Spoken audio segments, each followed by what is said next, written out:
Hello, and welcome to Around the WNBA. We have a game, the Aces versus the Fever. Some people already assume they know who's going to win. I say it's a toss up. What does it depend upon? It depends upon the team that's going to be, committed to defensive play. It's going to be the team that's committed to offensive play. It's going to be the team that's not afraid to be aggressive. It's going to be the team that's going to run the floor.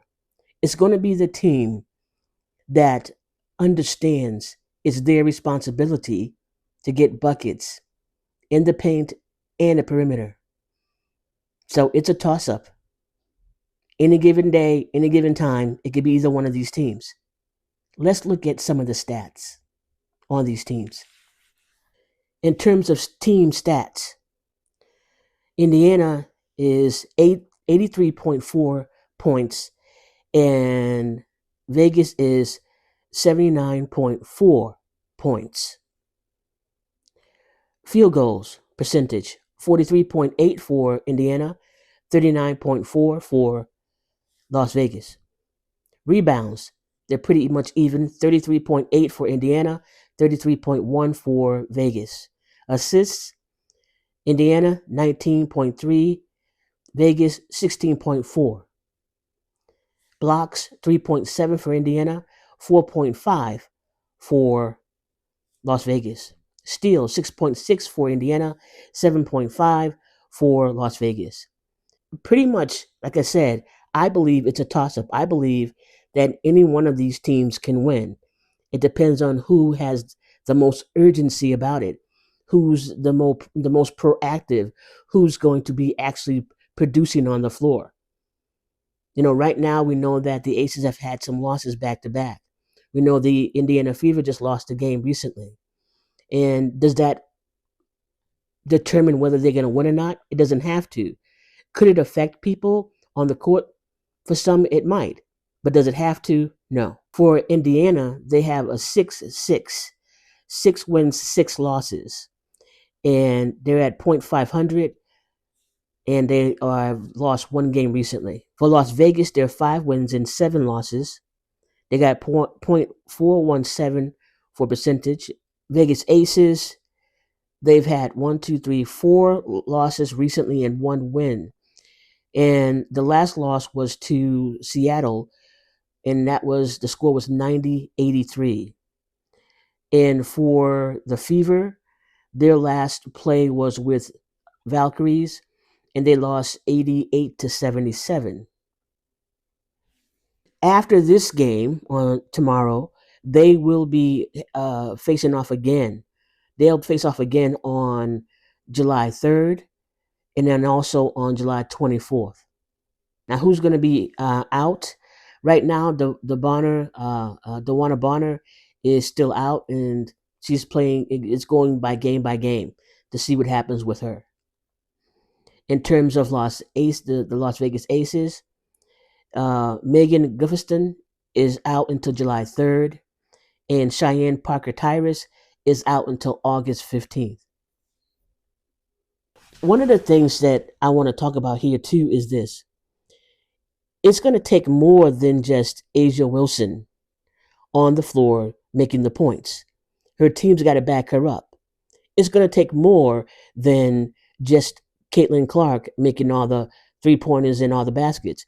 It's got to be her team backing her up. Are they capable of doing that? Absolutely. It's really about who's going to be more aggressive in the paint, who's going to be taking the outside shots on the perimeter, who's going to be doing their job and producing. Now, for the Las Vegas Aces, we have people that can shoot like Chelsea Gray, Dana Evans. We have Elizabeth Kitley. We have Jewel Lloyd. We have Tiffany Mitchell. And, of course, Aaliyah Nye, who is a pretty good 3-point shooter. So these people are there, and, of course, Jackie Young. These people are there to back up Asia Wilson. The only thing is, lately, some of their players have not been scoring like they usually do, or like they did in 2024. Why is that? Who knows? But the thing is that they have an opportunity tomorrow to really be about the business of making buckets. Let's see what happens. And of course, for Indiana, we have Boston, we have Colson, Cunningham, we have Dantas, we have Howard, we have Hull, we have Mitchell, and of course, we have Timpson and Turner that are riding the bench right now. So there's a team right there that can actually bring on the points for the Indiana Fever. It's really about them being more aggressive and more assertive on the court. They have to dominate and own the court. And this is their biggest drawback. Indiana's biggest drawback is their defensive schemes, is about what they do defensively. And I really believe that it could be the coaching staff, around the defensive stuff. It could not be, I don't know. But I'm thinking it's actually both. It's the coaching staff and it's also the players. Because you can't force someone to be aggressive. You really can't. You can't force someone to really be about the business of putting on that production in on the court. You can't force anybody to you know run up in the paint and do their job by making that bucket. You can't make anyone guard someone intentionally and crowding them. That's got to be in them or not. That's how I see it. If you look at some of the players on different teams who actually are good on defense, who actually are good at stopping points because they're crowding the shooter, they're actually really, being on a defensive. And they're not letting anybody come into their atmosphere and just have their way with them. No. And so there are some players on certain teams that have that spunk about them, that have that grittiness about them. And there are some players on certain teams that we see glimpses of that, but it's not consistent. We see it sometimes, and sometimes we don't see it. And then there are other players who we don't see it at all.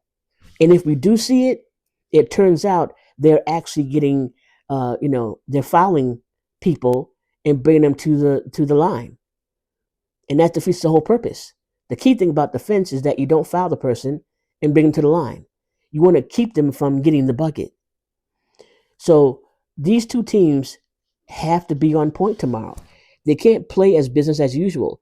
And I don't think any team in the WNBA can be playing as business as usual because each team is different now.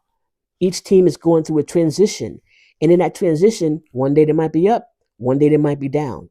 But if you don't come prepared, and if you're not willing to be aggressive, if you're not willing to be gritty, if you're not willing to get into that paint and just shoot from the perimeter and have that confidence to do so, then you're not going to be about the business of production. So maybe telling, in terms of who really wants it and who's going to go after it. Will it be the Las Vegas Aces or will it be the Indiana Fever? I think it's a toss-up. What do you think? Let me know in the comments what you're thinking about this game. And like always, if you haven't already, subscribe. Just subscribe. Just press that subscription button. Just press the button, and just subscribe. Leave me a thumbs up because that also helps me. And hey, I'm trying to get 1,000 subscribers, and you can help me out with that. Enough said. Now, also tap the bell so that you will be notified when there's new content. This is Barbara around the WNBA. See you soon. Blessings.